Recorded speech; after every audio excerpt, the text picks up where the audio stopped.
Both of these relations are very important to us. We are not choosing between them, but that's historically been the position of the UK for many, many decades now. Hello, Jack Elsom here, Chief Political Correspondent for The Sun at the NATO headquarters building in Brussels, where Prime Minister Keir Starmer has just delivered a press conference. It's all about European security, but the main item on the agenda is this Brexit reset. He has come to Brussels seeking to get closer ties with the European Union. Now, a lot of questions tonight about what that means for his relationship with Donald Trump. Can he play both sides? Can he both cozy up to the European Union and dodge Donald Trump's tariff blizzard, which is going to be looming towards Brussels any moment now?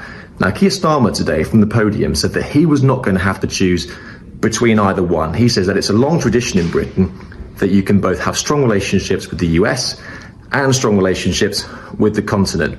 However, the fly in the ointment is that Donald Trump has recently called the EU an atrocity. We know some of his allies have been urging Britain to get on board with America, which is growing, rather than the European Union, which is not. And so Keir Starmer, rather than choosing between either one, is tonight pretty defiant that he can have his cake and eat it. He can both be on the side of Europe and on the side of America. Whether he can dance that tightrope remains to be seen. In relation to the US and the EU, or Europe more generally, if you look at our vital interests, it's really important that we don't that we work with both, and we don't see it as an either or. On defence and security, we are working very closely with our European allies every day, particularly in Ukraine, but not only in Ukraine, but equally on defence and security with the US and the special relationship in relation to defence, security, and of course the intelligence capability that we have developed together. This is vitally important. It is in the best interests of the UK, but also the best interests, I think, in terms of global security and defence, that we continue to work both with the US and with Europe on these vital issues. When it comes to trade, equally, we've got a huge amount of trade between the US and the UK, as we have with the EU, and that's why it's important that I always act in the national interest, the best interests of the UK, as we stay resolute, saying that it's important that we work with both sets of partners, particularly this volatile time, where I think it's generally accepted and rightly accepted that we face a more volatile world now than we have done for many. In a move that has set the political establishment abuzz, Sir Keir Starmer's government is being accused of reneging on the hard-won mandate of Brexit.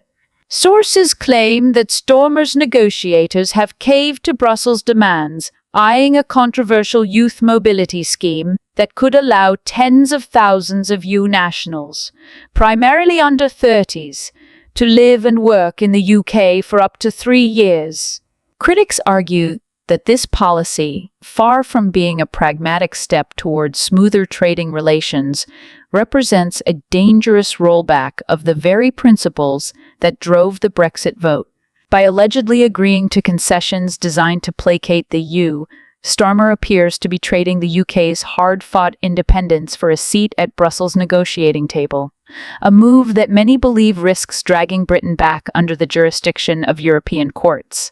The proposed plan, which includes a cap on the number of young EU migrants and requires payment of an annual surcharge, has sparked outrage among Brexit loyalists.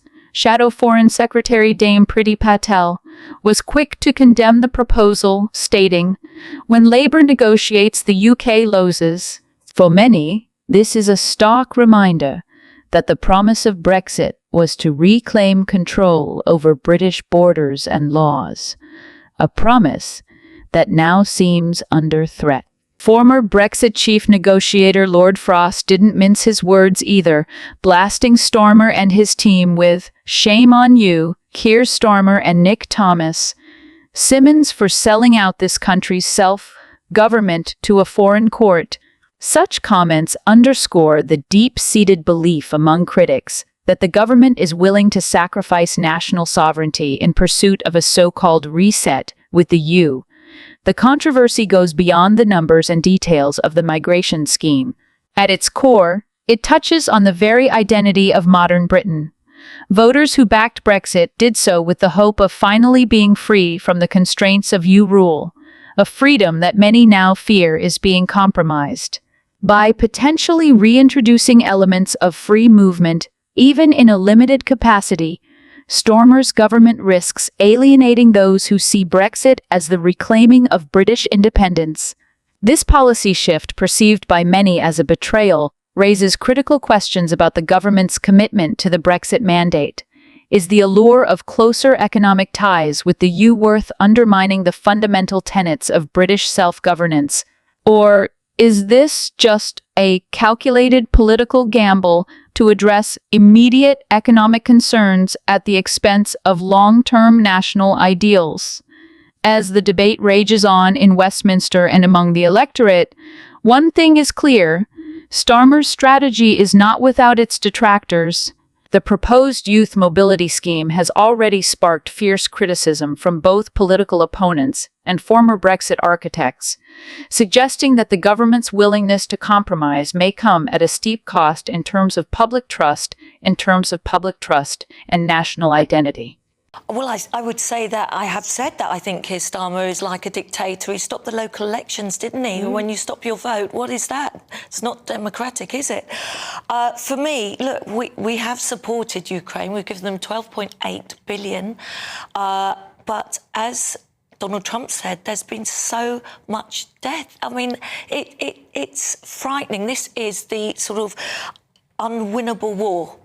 So we have to have a peace deal. My friends that are from Ukraine want this peace deal to happen because of the bloodshed. It's horrific.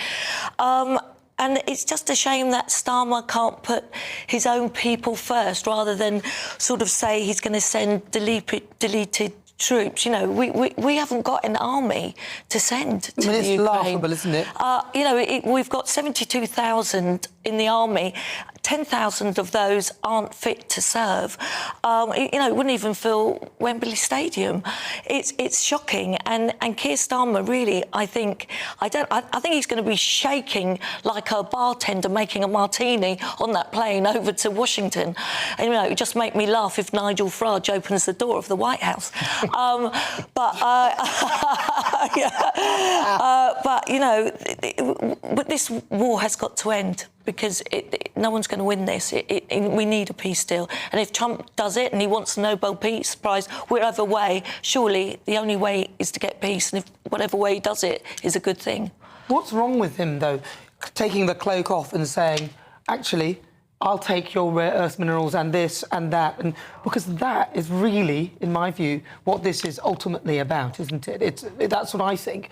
And he's just literally taken apart everything else and just said, OK, I'll tell you what, I'll take some of this and some of that. And isn't that what they're really fighting for underneath this? I mean, we've seen similar in the Middle East with things like oil, potentially. I think part of it also as the egotist that he is, he's desperate to have a Nobel Peace Prize for anything, anywhere. So to say that he's has got peace in Russia and Ukraine would be something to say. However, what sort of peace is it? Will it be a meaningful and lasting peace?